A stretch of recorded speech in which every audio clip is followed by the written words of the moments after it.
अस्सलाम वालेकुम क्लास। आज हम डेप्रिसिएशन के चैप्टर का क्वेश्चन नंबर 5 करेंगे। ये वो क्वेश्चन है जो पहले वाले क्वेश्चन से जिसमें डेप्रिसिएशन का मेथड चेंज होगा। इसमें हम रिड्यूसिंग बैलेंस मेथड के तहत जो है वो डेप्रिसिएशन चार्ज करेंगे। तो क्वेश्चन को हम देखते हैं। क्वेश्चन है a company purchased a machinery for ₹1 lakh and depreciation rate is 10% per annum. Machine company ने परचेज़ की 1 लाख की और डेप्रिसिएशन का रेट है 10% per annum. Show the machinery account for the first 5 years under reducing balance method. आपने reducing balance method के तहत 5 सालों के लिए कंपनी का अकाउंट बनाना है। तो हम स्टार्ट करते हैं। मैंने पैटर्न बना लिया है, आपको मालूम है हम मशीन अकाउंट बनाएंगे, लेजर बनाएंगे। तो डेबिट साइड और क्रेडिट साइड पे हम वैल्यूज़ को पुट करेंगे, यानी credit and debit side of the ledger account जो है वो हम पुट कर उसको फिल करेंगे। सबसे पहले हम स्टार्ट करते हैं date reference rupees debit side पे भी, date reference and rupees credit side पे भी आपने जो है वो रिकॉर्ड करने। तो डेट फर्स्ट ईयर डेट आपको गिवन नहीं है लेकिन हम मेंशन करेंगे क्योंकि पहले साल पे ही एसेट जो है वो परचेज़ किया गया। पहले भी हम काफ़ी मैं आपको एंट्रीज करवा चुकी हूँ, तो रफ में हम एंट्री रिकॉर्ड कर लेते हैं। मशीन परचेज़ की गई है। आपको मालूम है जब एसेट परचेज़ किया जाता है तो एसेट तो आपका इंक्रीज़ हो जाता है। जब भी एसेट इंक्रीज़ होगा तो वो डेबिट होगा 1 लाख से। उसके अगेंस्ट बैंक अकाउंट क्रेडिट होगा। बैंक अकाउंट आपका डिक्रीज़ होगा 1 लाख से। ओके, और डेप्रिसिएशन अगली जो है वो ट्रांजैक्शन होगी डेप्रिसिएशन की इसी साल के एंड पे। डेप्रिसिएशन आपको मालूम है एक्सपेंस होता है। एक्सपेंस जब भी इंक्रीज़ होता है वो डेबिट होता है। और डेप्रिसिएशन एक ऐसा एक्सपेंस होता है कि जिसके अगेंस्ट एसेट की वैल्यू डिक्रीज़ हो जाती है। एसेट जब भी डिक्रीज़ होगा तो वो क्रेडिट होगा। वैल्यू हम अभी कैलकुलेट कर लेंगे, एंट्री मैंने आपको पास कर दी है। तो हम इसको पुट करते हैं। डेबिट साइड पे मशीनरी डेबिट हो रही है किसके अगेंस्ट? बैंक अकाउंट के अगेंस्ट 1 लाख से। और कोई नहीं है, ट्रांजैक्शन नहीं हुई मशीनरी की। साल के एंड पे जो है फर्स्ट ईयर एंड आपने डेप्रिसिएशन चार्ज करनी। अब डेप्रिसिएशन 10% है। 1 लाख पे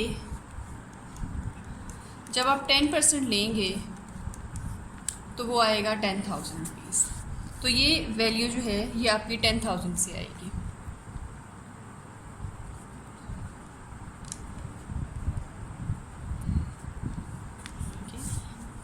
आप यहाँ पे लिखेंगे डेप्रिसिएशन अकाउंट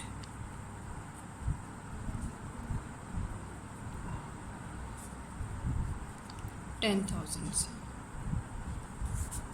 और कोई ट्रांजैक्शन नहीं है तो पहले साल पे जो है अकाउंट्स को क्लोज कर देते हैं।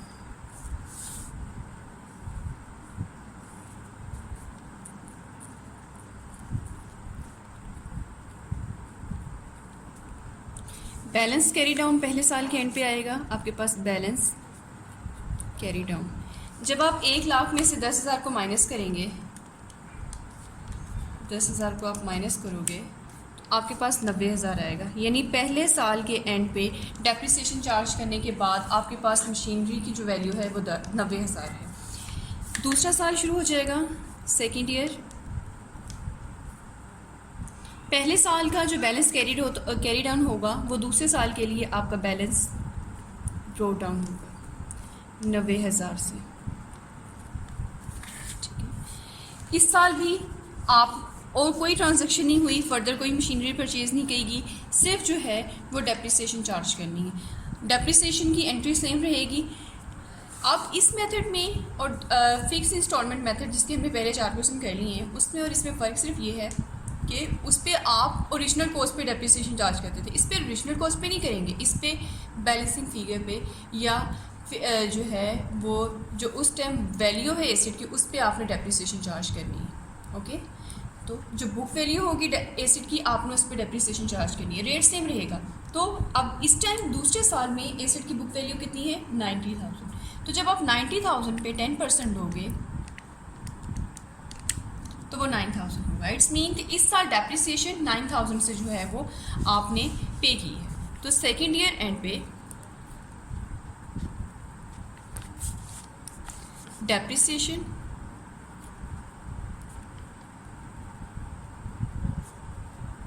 9,000 और कोई ट्रांजैक्शन नहीं है, तो आप इस साल भी अकाउंट्स, अब यहाँ पे भी अकाउंट्स को आप क्लोज कर देंगे।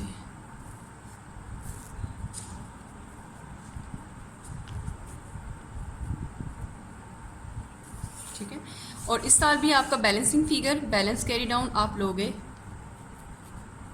आप 90,000 में से 9,000 को माइनस कर देंगे, 81,000, यानी दूसरे साल के एंड पे बुक वैल्यू एसेट की कितनी है, 81,000। थर्ड ईयर स्टार्ट हो रहा है आपका, बैलेंस ब्रोक डाउन 81,000। आपने तीसरे साल के आखिर में डेप्रिसिएशन चार्ज करनी है। एंट्री आपकी सेम रहेगी,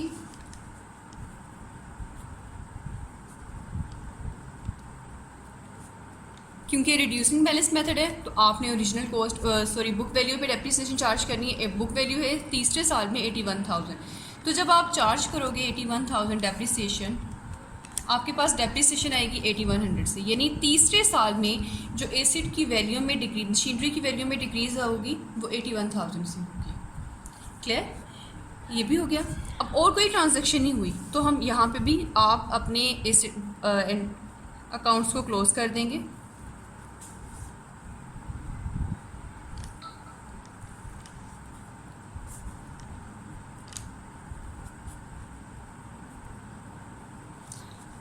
अब यहाँ पे हम देखेंगे कि तीसरे साल के आखिर में बैलेंस कैरी डाउन कितना होगा।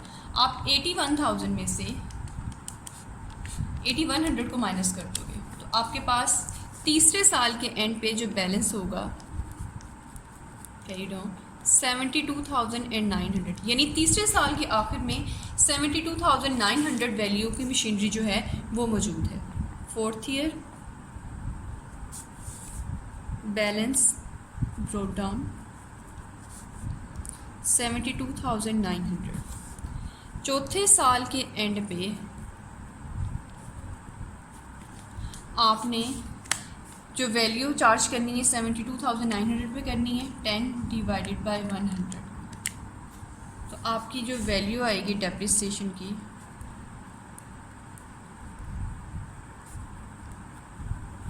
7,290।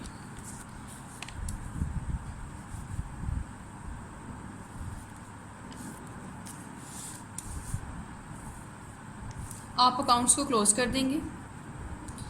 72,900 72,900, और चौथे साल के एंड पे आपने अपना बैलेंस भी कैलकुलेट करना है, यानी हम ये देखेंगे कि चौथे साल के एंड पे हमारे पास कितनी वैल्यू की मशीनरी मौजूद है। तो उसके लिए आप क्या करोगे, आप 72,900 में से उस साल की डेप्रिसिएशन विच इज़ 7,290 उसको आप माइनस कर दोगे, तो आपके पास 65,610 वैल्यू का एसेट मौजूद होगा।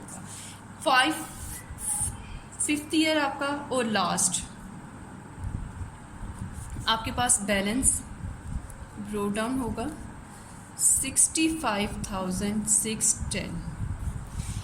पाँचवें साल के एंड पे हमारी बुक एसेट की वैल्यू कितनी है, 65,610। इस पे आप 10% डेप्रिसिएशन चार्ज करोगे।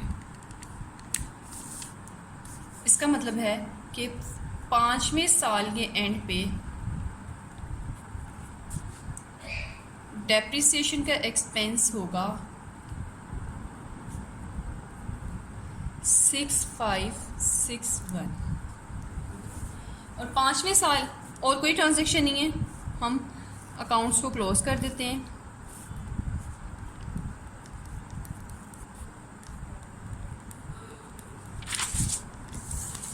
तो आप पाँचवें साल पे जो एसेट बुक वैल्यू मौजूद है एसेट की वो है 65,610, उसमें से आप इस साल की डेप्रिसिएशन को माइनस करेंगे और ये देखेंगे कि आपके पास एसेट कितनी वैल्यू का मौजूद है।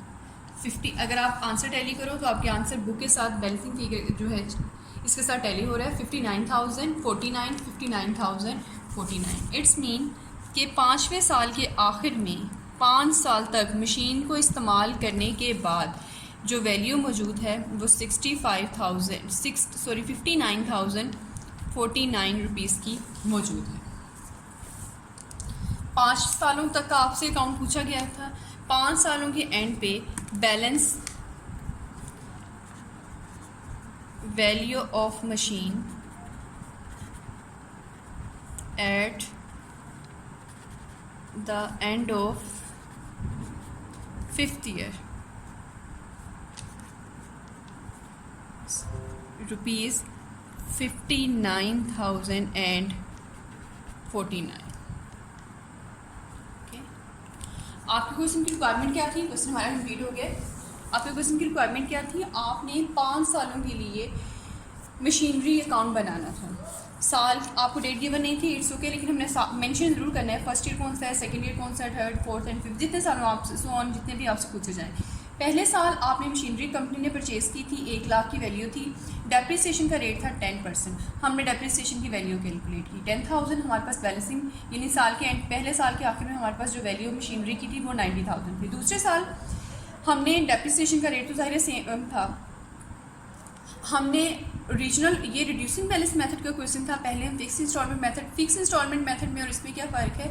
फिक्स इंस्टॉलमेंट मेथड में आप हर साल ओरिजिनल कॉस्ट पे ही रेट ऑफ डेप्रिसिएशन चार्ज करते हैं, लेकिन रिड्यूसिंग बैलेंस मेथड में या रिटर्न डाउन वैल्यू मेथड में आप book value of the asset पे जो है वो डेप्रिसिएशन चार्ज करते हैं। तो दूसरे साल बुक वैल्यू थी 90,000, आपका डेप्रिसिएशन का एक्सपेंस होगा 9,000 और आपके पास बैलेंस कैरी डाउन होगा 81,000।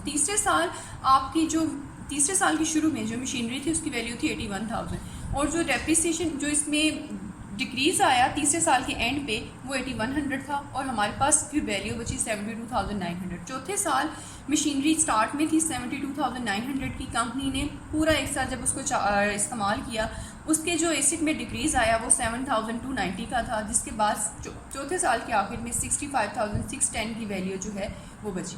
5वें साल जब साल स्टार्ट हुआ 65,610 था बुक वैल्यू और इस पर जब डेप्रिसिएशन आपने चार्ज की तो 6,561 था। इस तरह से 5वें साल के एंड पे 5 सालों तक डेप्रिसिएशन चार्ज करने के बाद 5वें साल के एंड पे जो एसेट था कंपनी का, जो मशीनरी थी वो 59,049 रुपीज़ की मौजूद थी। दोनों केसेस में ये फ़र्क है। अगर यही क्वेश्चन आप स्ट्रेट लाइन पे करेंगे ना तो जो बैलेंस होगा वो चेंज आएगा, सेम नहीं आएगा। हम आगे फर्दर जब करेंगे तो मैं आपको उसकी प्रैक्टिस के लिए भी दे दिया करूँगी। तो अभी आज तक के लिए आपका ये क्वेश्चन कंप्लीट हुआ। आपका एक नया मेथड था, आई होप ये इजी है। ये भी इजी तो पहले भी था, ये भी इजी है, लेकिन आपने इसकी प्रैक्टिस करनी है। नेक्स्ट वीक में इंशाल्लाह मैं आपका इसी चैप्टर का आपका टेस्ट भी लूँगी। तो कल तक के लिए अल्लाह हाफ़िज़।